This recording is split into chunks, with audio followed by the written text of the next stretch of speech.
Well, it's kind of hard to believe that January is over already, which means the first month of 16 Club 9 is over already. I hope everybody enjoyed Krull. I know we did.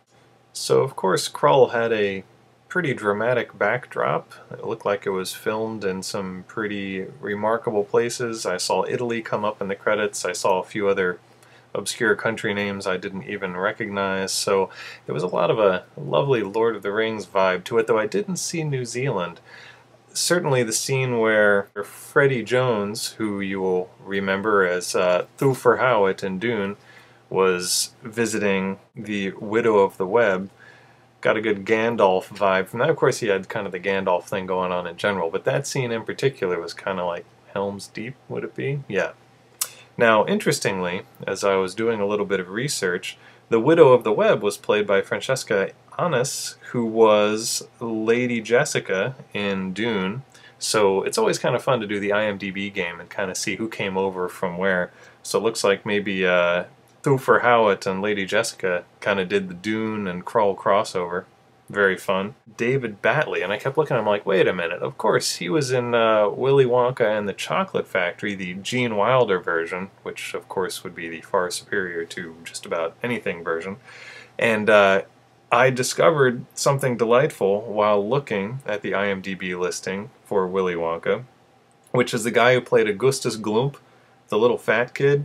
Not only does he share my birthday, but in 1958, he has one IMDb credit to his name, and the picture, he's taken great pains to put a current picture of himself as a grown and middle-aged adult, stuffing his face with a forkful of cake and looking very excited about it. So he's really owning that Augustus Gloop role about 40 years later, and I got to give him some serious credit for that. Good job, Michael Ballner. You've made us all proud.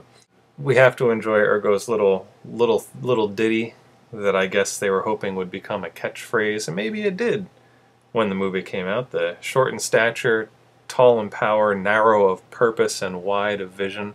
It's catchy. Also fun. Man has raisins in his brain case, another of my favorite quotes. And death and power are close cousins. I thought that was a pretty good one. I like the each to his fate, and of course the cycloptic fellow who was cursed to be able to see the time and place of his own death in exchange for losing an eye that they hoped would give them greater sight, but they were of course betrayed and allowed only to see the time of their own death. If they fight against it, they meet with a more untimely and painful end. And he gets on the fire steed. The fire steeds, by the way, that's fun. They're running, they're setting the fields on fire, burning down half the continent while they run to the Iron Desert. And then all of a sudden they pull the ET and they're just kind of flying for a while. Unexpected, kind of cool. The horses can fly. Everybody's kind of cool with that on the horses instead of freaking out. They dealt with the flying horse thing pretty well. And at the end, just because I thought it was hilarious, you get a little Spaceballs vibe. Of course, Spaceballs hadn't been made yet. But, he loses the glaive because it's stuck in the guy.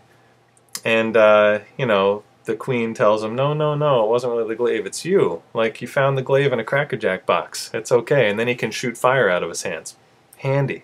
So yeah, he got a serious upgrade at the end, all like Hot Rod Rodimus Prime style, and then he's blowing holes in the side of the castle and somehow climbing down 100 feet with the injured Willy Wonka dude over his shoulder, and then they all hang out in a field full of wildflowers while the ship does a pretty cool special effect for 1984, 1983, in disassociating itself up into the heavens, piece by piece, as they watch and decide, hey, we're victorious and let's go rebuild our kingdom.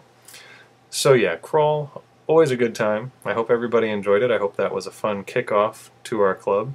And I hope that everybody has a good time with my science project, which is a different sort of film, but, wacky sci-fi, a little lighthearted, less epic, let's say. Let's say tremendously less epic, but it is of the format of a goofy 80s high school comedy, slightly serious, not really, sort of thing. And there's a few muscle cars in it, so that's always fun. Enjoy it, and we'll talk soon.